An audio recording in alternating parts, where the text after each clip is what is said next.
আসসালামু আলাইকুম, কেমন আছেন সবাই? আশা করি ভালো আছেন। প্যাসেজ ন্যারেশন নিয়ে অনেক সমস্যা স্টুডেন্টদের। আশা করছি আজকের এই ভিডিও দেখার পর আপনাদের প্যাসেজ ন্যারেশন নিয়ে যত রকম সমস্যা আছে সবগুলোই সমাধান হয়ে যাবে এবং ভবিষ্যতে প্যাসেজ ন্যারেশন নিয়ে আর কখনোই বিপদে পড়তে হবে না। প্যাসেজ ন্যারেশন 5টা প্রকারের সেন্টেন্সেরই প্যাসেজ ন্যারেশন হয়: assertive, interrogative, imperative, operative, exclamatory. এবং টেন্সের ক্ষেত্রে আমি পূর্বে আলোচনা করেছিলাম সব কিছুই সেম থাকবে, একই রকম থাকবে। এই ক্ষেত্রে যে জিনিসটা হবে সেটা হচ্ছে শুধুমাত্র প্যাসেজ আকারে লিখতে হবে।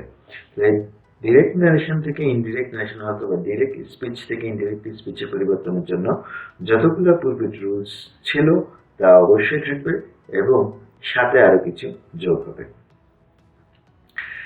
আমরা প্রথমে একটা সেন্টেন্স দেখছি এবং পরে আরো কিছু সেন্টেন্সেস। তাহলে দুটার ভিতর পার্থক্য হচ্ছে এখানে যে জিনিসটা সেটা হচ্ছে একটা হচ্ছে ডিটেচড স্টাইল স্পিচ, যেটাকে আমরা প্রথমটাকে ডিটেচড সিঙ্গেল, সেজন্য ডিটেচড স্টাইল স্পিচ, এবং দ্বিতীয় যে অংশটা সেটা হচ্ছে ন্যারেটিভ স্টাইল। তাহলে শুরু করি।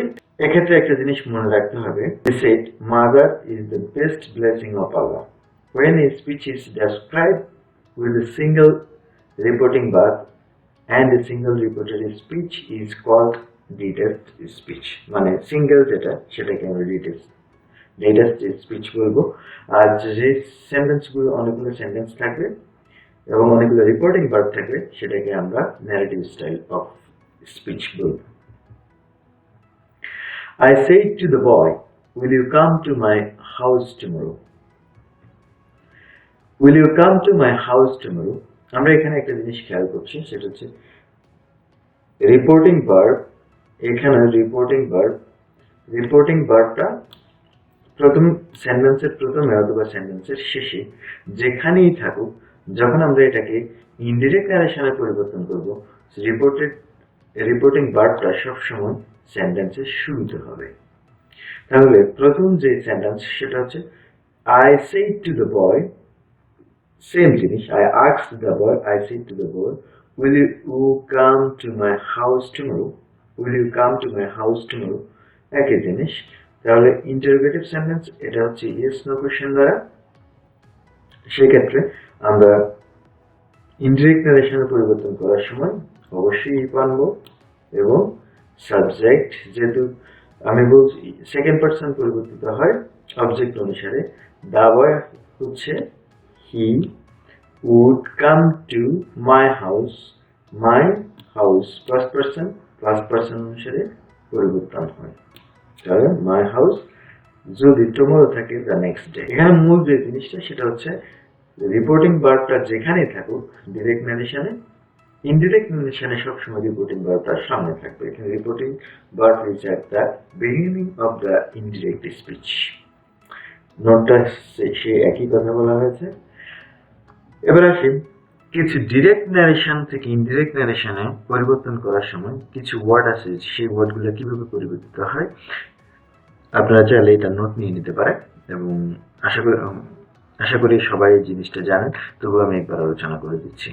সার্চ যদি থাকে তাহলে সেড রেসপেক্টফুলি, সেড বা টোল্ড একই জিনিস। সেড বা told respectfully, yes replied in the affirmative, that no থাকলে replied in the negative, that thanks থাকলে he subject plus thanked plus object. মানে যদি কেউ বলে থ্যাংক ইউ তাহলে ইনডিরেক্ট ন্যারেশন হবে he thanked me. Good morning, evening, night যদি থাকে তাহলে সেক্ষেত্রে এটা উইশড হবে, subject plus wished plus object. Good morning, evening, night যাই হোক না কেন সেক্ষেত্রে হবে এরকম। যেমন যদি বলা হয়ে থাকে যে good morning, he wished me good morning, he wished me good morning. Good bye থাকলে বেড হবে, মনে রাখতে হবে। গুড বাই যদি থাকে তাহলে বেড হবে। He said, he bed me goodbye, he bade me goodbye. By Allah, God, my life. যদি এই ধরনের ওয়ার্ড সেন্টেন্সের থেকে থাকে তাহলে swearing by Allah God job my life, যাই হোক জবটা হচ্ছে জিউসদের গডকে বলা হয়। ওকে, যদি ওকে থাকে সেন্টেন্সে, ওকেতে থাকলে subject plus agree plus object মনে রাখতে হবে। যদি এরকম হয় যেমন he said okay, that means he agreed with me, he agreed with me, he agreed with someone like this. Hello এবং হাই মোস্ট ইম্পর্টেন্ট, ইদানিং কোশ্চেন গুলোতে দেখা যাচ্ছে পরীক্ষার কোশ্চেন গুলোতে যে হ্যালো এবং হাই দিয়ে ডিরেক্ট নারেশন থেকে ইনডিরেক্ট নারেশন করার জন্য আসে। সেক্ষেত্রে যে কাজটা করতে হবে subject plus greeted that means যদি হ্যালো এবং হাই থাকে তাহলে হি গ্রিটেড মি দ্যাট এভাবেও লিখতে পারবেন, হি গ্রিটেড মি দ্যাট। এবার হচ্ছে রিপ্লাইড, আস্কড, ক্রাইড, আর্টার্ড, মাটার্ড মানে হচ্ছে বিড়বিড় করে বলা, আর্টার্ড সেম রকমই, এদের কোনো পরিবর্তনই হবে না।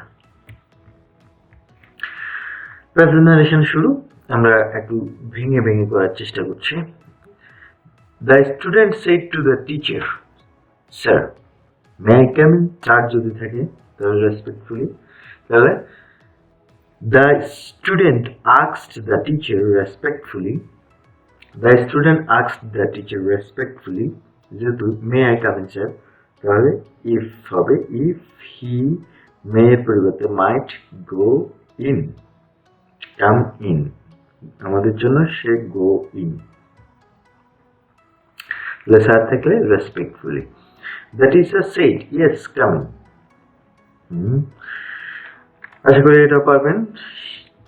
The teacher replied in the affirmative that he might go in, The man said to his friend, do you like ice cream? No, I don't like ice cream, replied his friend. আমরা একটু আগে বলেছিলাম যে reporting ভার্বটা সেন্টেন্সের শুরু অথবা শেষে যেখানেই থাকুক না কেন, রিপোর্টের স্পিচ যখন পরিবর্তিত হয়ে ইনডিরেক্ট স্পিচে যাবে সেক্ষেত্রে সবসময় সামনে লিখতে হবে সেন্টেন্সের। ঠিক সেম জিনিসটা এখানে। তাহলে এটা করার চেষ্টা করি। The man said to his friend, do you like ice cream? তাহলে the man asked his friend if he liked ice cream, No, I don't like ice cream, replied his friend. যদি এর no answer তাহলে his friend replied in the negative that he did not like ice cream. তাহলে no থাকলে replied in the negative. The man said, thanks, it is not good to eat ice cream. তাহলে এটা কি হবে? Yes, the man thanked him and said that, এবং বলেছে যে it is আছে, is যদি থাকে তাহলে it was not good to eat ice cream. আশা করি বুঝে আসছে, তবু দেখে নেন। He said to me, good morning, are you well? He wished me good morning and asked if I was well. মনে রাখতে হবে গুড মর্নিং থাকলে উইশড, এবং পরবর্তীতে আরেকটা কোশ্চেন, সেই কোশ্চেনটার জন্য and asked if I was well. Bye bye যদি bye bye থাকে, he said to me goodbye, be always good, goodbye, be always good. Try this one. Yes, I get the answer. He bade me, আমরা জানি যে goodbye যদি হয় তাহলে bade আসে, he bade me goodbye and wished to be always good. Imperative sentence, and wish to be always good. He said to me, by Allah, I will never tell a lie. He said to me, আমাকে বলবে যে by Allah, swearing by Allah. তাহলে আমরা এখানে দেখছি যে by Allah, by God, by my life যদি থাকতো তাহলে সেক্ষেত্রে swearing হয়। তাহলে swearing by Allah, he told me that he would never tell a lie. He said to me, okay, you have told the right. Okay যদি থাকে agreed with me. He agreed with me that I had told the right. He said to me, hello, how are you?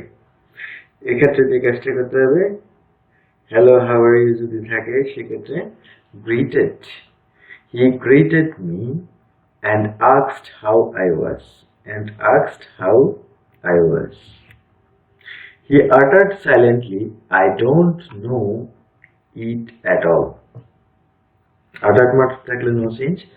He uttered silently that he did not know it at all. He uttered silently that he did not know it at all.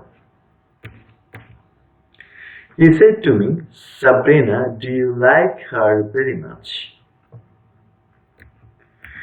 তাহলে case of address or vocative case মনে রাখতে হবে, পাঞ্চুয়েশনের ক্ষেত্রে vocative caseটা কাজে লাগে। vocative case কি? vocative case হচ্ছে যেই নাউন অথবা যে ওয়ার্ডটিকে উদ্দেশ্য করে বাকি সেন্টেন্সটা সংঘটিত, বাকি সেন্টেন্সটা গঠিত হয়। সোজা কথা, এই সেন্টেন্সটা গঠিত হয়েছে সাবরিনাকে উদ্দেশ্য করে, তাহলে এটা হচ্ছে ভোকেটিভ কেস। এরকম আমরা বলে থাকি যে sir may I come in, তাহলে মে আই কাম অথবা may I come in sir, স্যারের সামনে একটু কমা হবে এবং ভোকেটিভ কেস সবসময় কমার ভেতরে দেয়, ভোকেটিভ কেসের পরে সবসময় কমা হয়, বা ভোকেটিভ কেসের আগে যদি সেন্টেন্স হয় ভোকেটিভ কেসের আগে কমা হবে, মানে কমার ভেতরে ভোকেটিভ কেসটা থাকবে। তাহলে এইরকম সেন্টেন্সের ক্ষেত্রে যে কাজটা করতে হবে সেটা হচ্ছে addressing me Sabina, addressing me Sabrina, she asked if I liked her very much. He said to me, you should follow your elders, Sabrina. Same জিনিস, addressing me Sabia.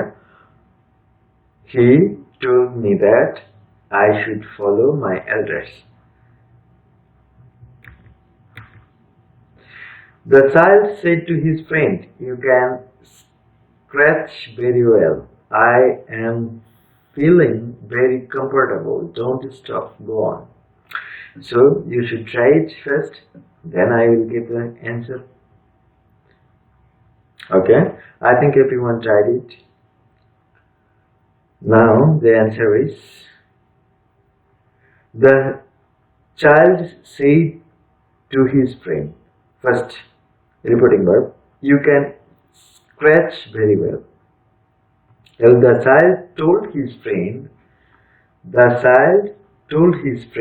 that, assertive sentence is that second person, his friend, he could, can I say could, scratch very well, and I added, I am feeling very comfortable, and added that এবং আরো যোগ করেছে যে he was feeling, am feeling আছে, was feeling, present continuous tense ছিল, হবে past continuous, was feeling very comfortable, and requested, don't stop, imperative sentence, so requested not to stop, and then he requested not to stop and requested to go on,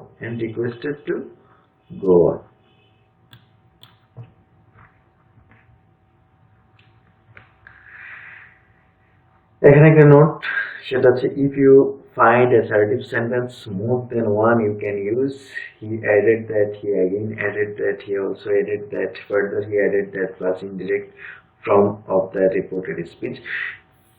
Interrogative sentence এর ক্ষেত্রে same জিনিস, he again asked, he also asked, further he asked, indirect। এগুলো আসলে ওরকম ধরা বাঁধা নিয়ম না, সুবিধা মতো বসাতে হবে এবং সবগুলো সেন্টেন্সের ক্ষেত্রে একই কথা। আর তাহলে এ পর্যন্ত চ্যানেলটি সাবস্ক্রাইব করে নেবেন, আশা করছি প্যাসেজ নারেশন নিয়ে সমস্যার সমাধান হয়ে যাবে।